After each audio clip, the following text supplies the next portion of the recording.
સ્વામિનારાયણ ભગવાન અનંત જીવોનું કલ્યાણ કરવા માટે આ બ્રહ્માંડમાં પધાર્યા।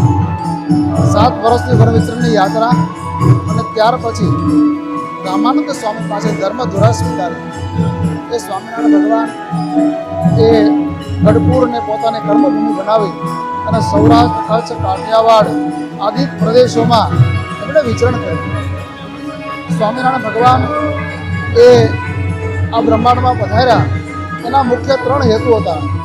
મંદિરોના નિર્માણ કરવા, શાસ્ત્રોની રચના કરવી, આચાર્ય પદનું સ્થાપન કરવું અને પૃથ્વી ઉપર સદધર્મનું સ્થાપન કરવું।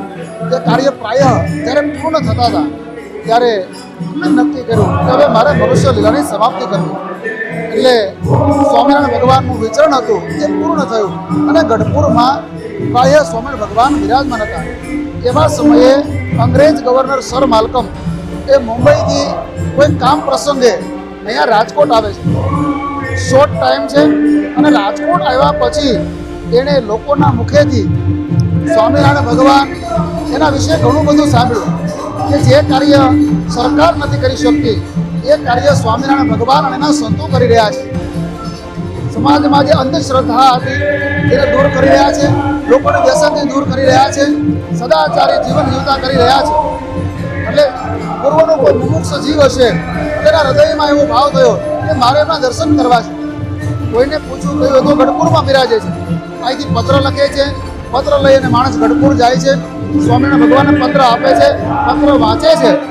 સ્વામિનારાયણ ભગવાન એ અંગ્રેજ ગવર્નર સર માલ્કમ એને કેવી ઉત્સુકતા છે, કેટલી શ્રદ્ધા છે એ તપાસવા માટે કોઈ ઉત્તર નથી આપતા। બીજો પત્ર લખે છે સ્વામિનારાયણ ભગવાન એ સંતો હરિભક્તોની સાથે પરામર્શ કરી અને ત્યાંથી નીકળે છે, હજી અહીં પહોંચ્યા નથી। એવા સમયે અહીંથી ત્રીજો પત્ર જાય છે, રસ્તામાં એ પત્ર મળે છે। સ્વામિનારાયણ ભગવાને પત્ર લઈ અને આવનાર વ્યક્તિને કહ્યું કે અમે આવતીકાલે રાજકોટ પધારીશું અને એ સમયે 1886 ફાગણ સુદ પાંચમનો એ પવિત્ર દિવસ હતો। એ દિવસે એટલે આજથી 186 વર્ષ પહેલા સ્વામિનારાયણ ભગવાન આ જગ્યાએ પધાર્યા। અંગ્રેજ ગવર્નર સર માલ્કમને બહુ મોટું સ્વાગત અને સામયું કર્યું છે।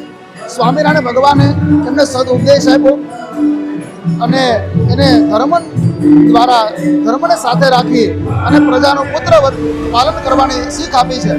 અને પછી સ્વામિનારાયણ ભગવાને એને શિક્ષાપત્રી આપી છે અને કહ્યું આ શિક્ષાપત્રી પ્રમાણે તમે રહેશો તો તમારું રાજ્ય એ લાંબા સમય સુધી રહેશે।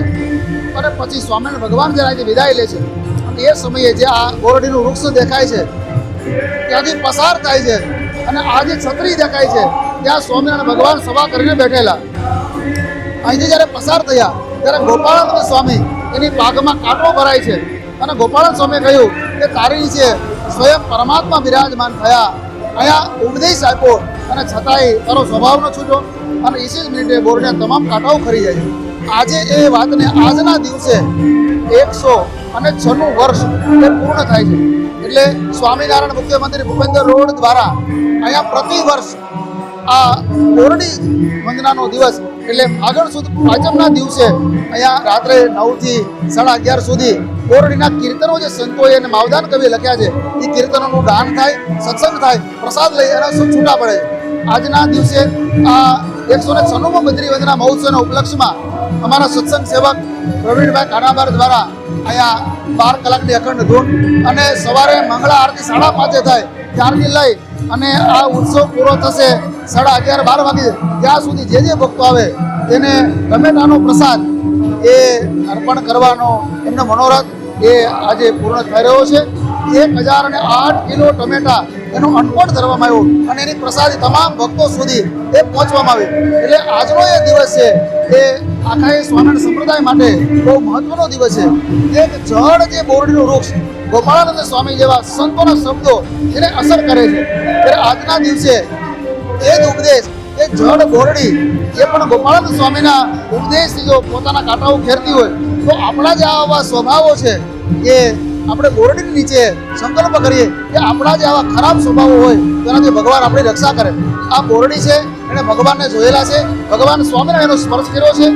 આજે પણ એ બોરડીમાં કાંટા નથી અને કોઈને આ લોકોનું આદિ વ્યાધિ ઉપાધિ દુઃખ હોય તો એ બોરડીની પ્રદક્ષિણા કરે, સ્વામિનારાયણ મહામંત્રનું જાપ કરતા તો આજે પણ એ દુઃખ નિવૃત્ત થાય છે તેવું આ મહાન પ્રસાદીનું આ સ્થળ છે. અને એ બદ્રી વંદના ઉત્સવ 194મો બદ્રી વંદના મહોત્સવ એ ભવ્યતાથી ઉજવાઈ રહ્યો છે. જે ભક્તો આનો લાભ લેશે આપણા માધ્યમથી એ તમામનું ભગવાન મંગળ કરે આવી શુભકામનાઓ અત્યારેથી વ્યક્ત કરવામાં આવે છે. અસ્તુ, જય સ્વામી.